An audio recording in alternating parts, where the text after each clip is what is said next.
May nga may gabi kay ato sa haya. Okay, sa umay na mao ni andan. Ato lang tugutan ang panahon na. Ngayon ko maayong gabi ka na to tanan. May gabi sa pamilya ni Nagkaloy na iyang hindi pa tulog dito sa iya nga gamay nga turganan. Lima sa ang kauban sa mga sasilim. May gabi. Gamay ramay nakailad din sa kuha. Ito lang mga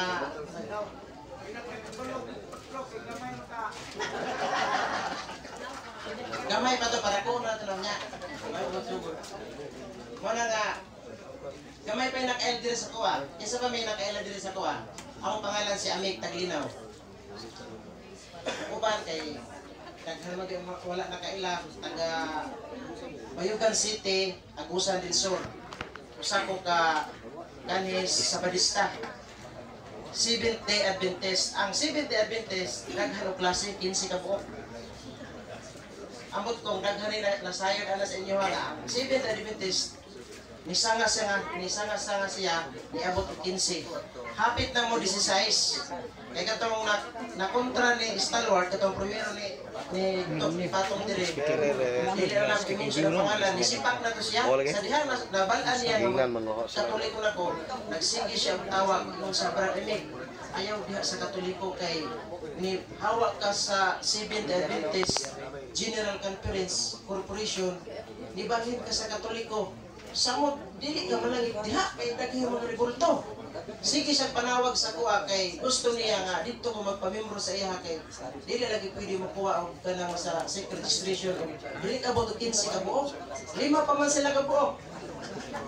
Kung nangitan siya og kanang kauban nga likon-likon aron nga maabot og 15 kay aron ma-rehistro. Sige siya ingon nga iya da ko kung sweldohan og 15,000 ang bulan. Eh katong sa Sabadista pa ko kinulan raman may ato kanang 10,000. Dili ko liman, assistant ako sa liman. Kaya liman akong uban-ubanan, namatay naman. Tagaan ako 2,000. Ako mo ikipasa. Kanang let, musulod dito sa mga balay, katong mga ang kilion raman din ang mga balay. Katong pong mga Katoliko bitaw. Bro nga, tagsa raman ito rin ba? Kapalo na mga may anak. Kami nga mga protestante, nasayod na kinsa ang target namo. Pero kung katong mga lumilihok sa simbahan, dili may ana mo Bible study kay dili pa namo na makuha. Makuha magani na gahi. Nya, kuan naman, utahan na mi sa isa ka bulan. Kita isa ka bulan. Kamo dito mo na pitmek. Kanang tulo ka barangay mao na inyo ha. Magkabuang may panakasaka sa balay aron nga makadani mi og mga inosente nga mga Katoliko. Muo na mga Sabadista kay na ko man lagi may allowance ang tawag ana pero silugod na. May allowance na pag istorya ba na dili siya lang pinawon. Kay kung ang daghan namong makuha nga Katoliko, ang among pastor po either mo taas ang iyang ranggo, promote siya. Kung taas ang ranggo sa pastor, mo taas na ang sweldo. Kunya na ko laag dito sa gawas sa nasod. Daghan man imong na-recruit ba, mura ba siya o ka ng networking, o daghan ang imong nakakuha ka sa kuta, ilaag ka sa Bali, Indonesia. Kung ang trabaho na mo sa una. Nya, pili-pili na po naman ko itong, musa ka maghapon mo sa mga balay sa mga Iglesia ni Cristo. Again, musa ka maghapon mo, pero limitado lang, ano man, suhito po sa Biblia, musukul po o teksto. Pero dito may ganahan sa mga Katoliko kay nagtitok-titok mo lang yung mata. Kanya, pangutan ni mo nga, nagtuuman mo nga si Maria inhan sa Diyos. Di mo katubak. O na nga, kami, sa Sabadista, gimaster good na mo na unsaon pag-recruit sa mga Katoliko. Kami, ilado ba yung nga dili mo kaon ng baboy? Pero, kung naay bihon nito nga iluto sa mantika sa baboy, mo kaon may. Kaon na eh. Kanang saging. Redgar, kanang saging nito nga palutaw sa oil. Ay, kami, kaya na. Kaon na na. isda nga kapayo ko limbis. Kami nga mga sabdista, dili may magkaon. Pero na yung mapalit mo yung bangos, imbisan sa nawayan o taksyon. Yun na namin. Nga, sa ligid sa mga panahon, ay lang yun nga niya. Nakita naman ko sa kanang nakapalit pa kong cellphone. Hindi akong cellphone katong panahon sa kapa, nakabot ang kapa din. Tigom-tigom ako, nakapalit kong cellphone. Sige na, tanaw sa mga social media. Vlog ni Brad Paul, Carlos B, Nitindog dire. Father Darwin. Sige ko tanaw sa mga debate. Muna nga ako, naghimo po ko ang Facebook page aron nga idipinsahan ako ang among simbahan sa Batista. Kami nagtuo man gyud kami ang tinuod. Kami ang maluwas. Kami ra gyud nagtuo nga ito ana gyud siya. Mao gyud ang nasa moa. Naghimo ko ang Facebook page aron nga idipinsahan ang among simbahan. Magsige po kong pangatake sa mga pare. Sa Darwin, i-edit na ko niya ang naong, ibutang na ko sa tumoy sa kahoy. Inundahin ako nga, naunsa man na inyong pare. Ingon ng exorcist na, ingon naman ako nga, kanang iyang yung pangtambalan, kabuhi naman na. Sabi, Santo Papa, ako nakatakingon. Kaya aron nga, muda ako punong may sa mga debate. Kaya sige na may kabuilding. Sige na may kabuilding, walang itabangan ako na mga kauban. Kaya sige na may kabuilding, yakon. Tabang ko pagpango, atake sa Katoliko. Pero, sa unsang pag-alsa nga, sa hinay-hinay, nagsigong tanaw sa mga, sa YouTube, sa punto por punto, ako manasabdan sa hinay-hinay nga, kanang sa pagka, true church ba? Yung nakahunaw na, kay wala man nagitudlo sa mga, nay, wala nagitudlo sa mga agad nga, ang Seventh Adventist, si Injo White ang founder, wala nagitudlo sa mga, ihilo mo na. Pero diha na ko na nasabtan kang Father Darwin sa pagtanan ako sa mga video nga ako gipaglaban na ako nga simbahan nga maguwang ko man ang tanduay. Una pa man ang tanduay sa 1863 ang Seventh Adventist nga ang Katoliko hapit na mag-2,000 anyos. Kung tanduay 1854 wala pa'y sabadista na nagsilip pangatake sa simbahan. Wala pa'y sabadista na magsaka-saka sa inyong mga balay.